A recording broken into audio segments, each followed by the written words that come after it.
frankly. We're joined now by Bomani Jones. He's the host of The Right Time with Bomani Jones podcast on ESPN. Good to have you with us.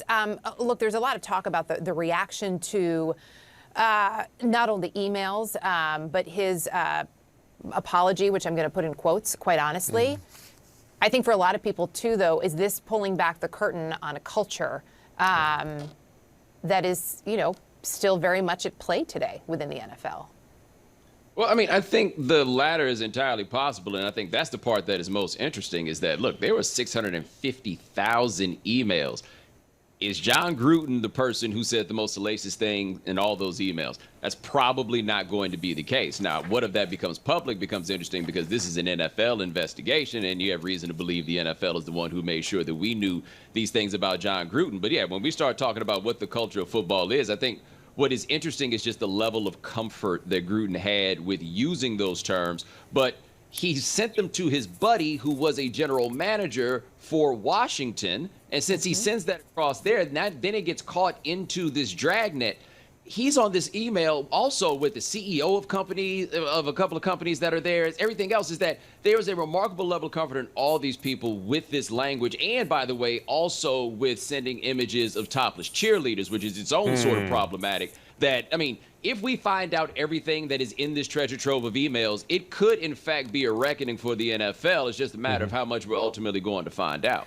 As you note there, part of the thing with Gruden, right, is the breadth of his targets here, right? He talks about gays, about women, about blacks, concussion protocols in the NFL, protesting during national anthems. I want to focus on the racist nature of his comments here because there's a dynamic. 70% of NFL players are black. And here's a white coach to lead in that time. And there are only 3 black coaches, by the way. White coach, he's leading largely people of color. Here's how former NFL and Hall of Fame wide receiver, I should note, Randy Moss, what he had to say about Gruden. I want to get your reaction. We talk about leadership. We give guys these big contracts because they want to be able to lead 70 men, coaches, equipment staff, and managers to the number one goal, and that's to win the championship. And for us to be moving back, National Football League, this hurts me. The clock is ticking, man. I'm sorry. Bomani, did Randy Moss hit it there, right? Hit the nail on the head?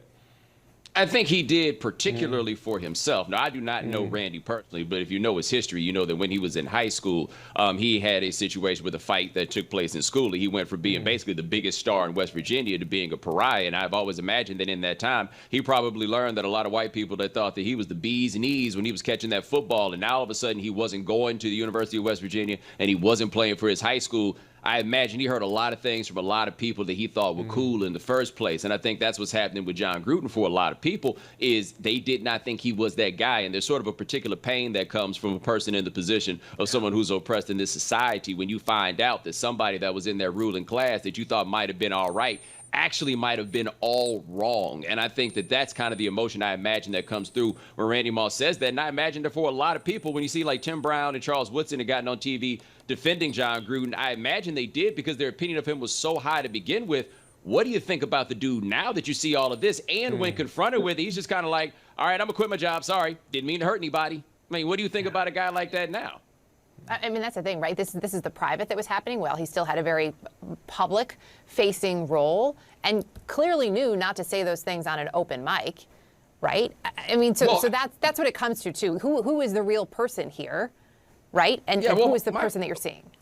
Yeah, I want to say that my colleague Marcus Spears made a very good point that I had not thought about because Eric Reed, who played with Colin Kaepernick in San Francisco and was with him in the protest over a lot of this, Jon Gruden was never supremely critical of him on the air while talking about these things. He never said what he said in that emails, which is that this guy should be fired. Remember, the term in the NFL is waived, released, cut. He went to fired, which gives you a whole different sort of connotation in what it is that he was talking about. And he didn't say those things on television, which I think is a very interesting thing to know. He knew that this isn't the way that you're supposed to get down. But when nobody was around, how he actually felt then came out. And to go to what you said earlier about 70% of the players being black, it's one thing to talk about Gruden, you're supposed to lead black people. I would like to think that white people would be similarly offended by this, as you would expect the straight people would be similarly offended by the ways that he talked about Roger Goodell and the homophobic slurs that he used in that direction. Like, that's what you'd imagine. Before the black players, football especially, where the idea is so much about the coaches, not just being your coach,